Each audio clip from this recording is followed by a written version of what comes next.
Selamat pagi para follower Actuarial Direct. Pagi hari ini saya akan membawakan presentasi mengenai bagaimana cara menentukan asumsi sesuai dengan PSAK 24. Nah, apa saja asumsi aktuaria yang dipersyaratkan di PSAK 24? Yaitu menurut paragraf 75. Ada dua bagian besar. Yang pertama adalah asumsi demografi, yaitu karakteristik masa depan dari pekerja saat ini dan mantan pekerja dan tanggungan mereka yang berhak atas imbalan. Ada juga asumsi keuangan, yaitu asumsi yang berkaitan dengan tingkat diskoto, imbalan, dan lain sebagainya yang berkaitan dengan keuangan. Syarat-syarat apa saja yang menjadikan sebuah asumsi aktuaria itu baik? Yaitu yang pertama, tidak bias menurut paragraf 77. Agar tidak bias, asumsi aktuaria dilakukan secara hati-hati namun tidak konservatif. Jadi harus dilakukan secara hati-hati tapi tidak harus menjadi terlalu konservatif atau sangat berhati-hati. Yang kedua adalah konsisten dan selaras. Menurut paragraf 78, yaitu asumsi aktuaria selaras satu dengan yang lain. Jadi misalnya tingkat inflasi dan juga tingkat kenaikan gaji, tingkat diskonto itu harus selaras. Kalau naik, naik semua. Kalau turun, turun semua. Nah, itu yang dikatakan selaras. Apa saja yang menjadi bagian dari asumsi demografi? Yaitu yang pertama mortalitas atau tingkat kematian. Kemudian tingkat perputaran pekerja atau pengunduran diri. Tingkat cacat, tingkat pensiun dini, proporsi peserta program dengan tanggungan, dan proporsi peserta program yang akan memilih setiap bentuk opsi pembayaran. Ini disesuaikan dengan program yang ditawarkan dari perusahaan terhadap para pekerjanya. Dan yang terakhir adalah tingkat klaim dalam program kesehatan. Kita bahas satu persatu. Tingkat mortalitas. Bagaimana cara menentukan tingkat mortalitas?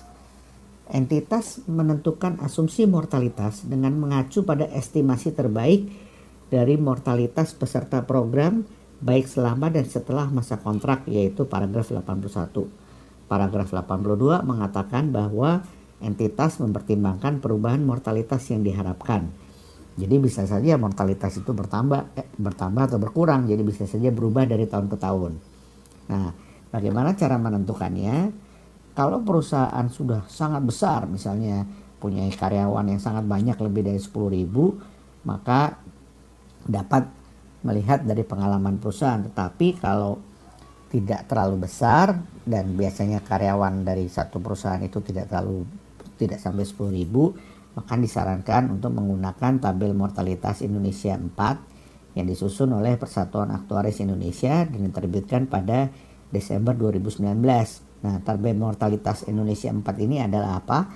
Ini adalah gabungan pengalaman dari seluruh perusahaan asuransi yang mencerminkan mengenai tabel mortalitas dari masyarakat Indonesia pada umumnya. Untuk lebih memudahkan perhitungan, rata-rata pria dan wanita dapat digunakan, jadi tidak perlu dipisah antara pria dan wanita. Kemudian yang penting juga yaitu tingkat pengunduran diri. Pada umumnya tingkat pengunduran diri berkurang sejalan dengan usia. Kenapa? Karena pada saat karyawan itu masih muda, karyawan mungkin akan senang untuk berpindah-pindah. Tetapi mendekati usia pensiun, maka karyawan biasanya pada umumnya sudah sangat jarang untuk berpindah-pindah dan menunggu masa pensiunnya. Nah, perusahaan dapat menggunakan tingkat pengalaman perusahaan sendiri berdasarkan tingkat usia. Tapi apabila perusahaan masih baru dan belum mempunyai pengalaman sendiri atau jumlah karyawan tidak besar, maka perusahaan dapat menggunakan tingkat pengunduran diri dari industri atau perusahaan dengan sektor serupa. Tingkat cacat tetap. Tingkat cacat tetap ini lebih kecil dari tingkat meninggal dunia. Jadi sulit untuk mendapatkan data yang akurat. Nah, pada umumnya aktuaris itu menggunakan tingkat 5% sampai dengan 10% dari mortalitas, dari kematian, berdasarkan pengalaman aktuaris. Asumsi demografi lain yang tadi sudah disebutkan di awal itu sebenarnya tidak diperlukan apabila manfaat yang dihitung hanya berdasarkan Undang-Undang 13. Karena Undang-Undang 13 tidak memberikan pilihan terhadap programnya. Dan asumsi demografi lainnya ini ditentukan berdasarkan pilihan program dan juga tingkat kesehatan, yaitu tingkat pensiun dini apabila perusahaan memberikan opsi untuk pensiun dini. Kemudian proporsi tanggungan apabila manfaat pasca kerjanya memberikan benefit untuk tanggungan. Juga proporsi pilihan manfaat. Pakai apabila manfaat pasca kerja menawarkan pilihan manfaat.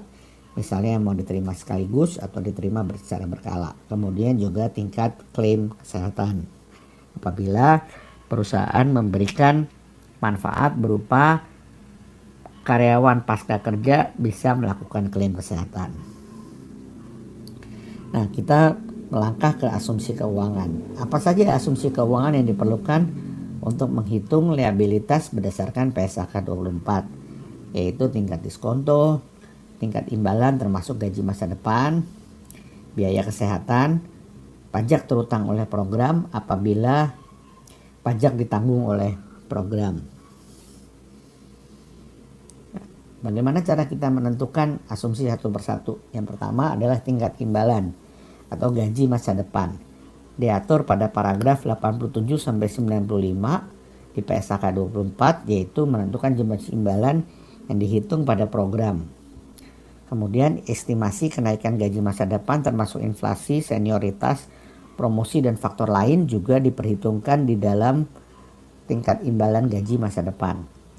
Dan juga memperhitungkan hal-hal yang akan berpengaruh pada imbalan program dan yang menyangkut iuran pekerja. Ini semua diperhitungkan.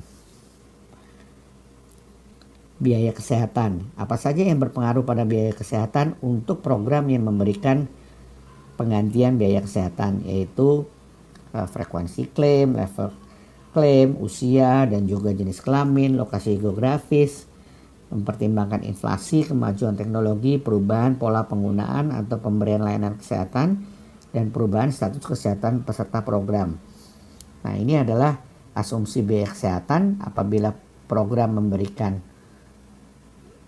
imbalan berupa biaya kesehatan. Ini adalah yang salah satu yang asumsi yang paling kompleks, tetapi sekali lagi untuk menghitung berdasarkan Undang-Undang 13 itu tidak diperlukan. Nah, cara menentukan tingkat diskonto.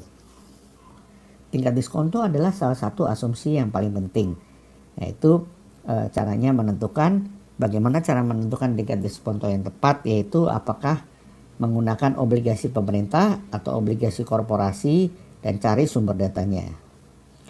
Kemudian hitung rata-rata tertimbang dari kewajiban pasca kerja.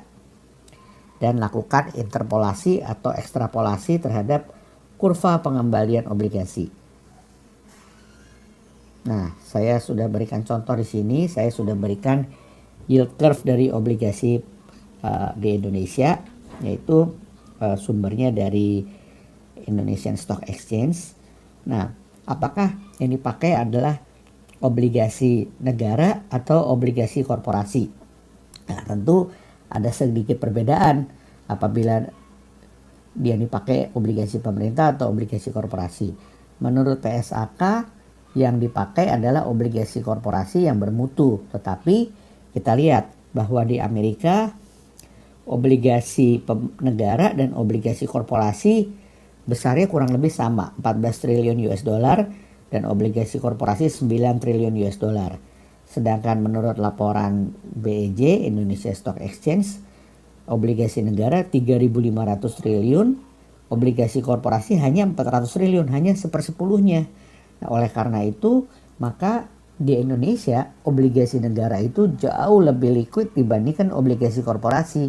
Sehingga biasanya pertimbangan aktuaris itu adalah menggunakan obligasi negara karena jauh lebih liquid dibandingkan obligasi korporasi. Tetapi bisa juga menggunakan proporsional, yaitu kombinasi bahwa portofolio itu 90% obligasi negara dan 10% obligasi korporasi, seperti likuiditasnya atau jumlah obligasi beredar.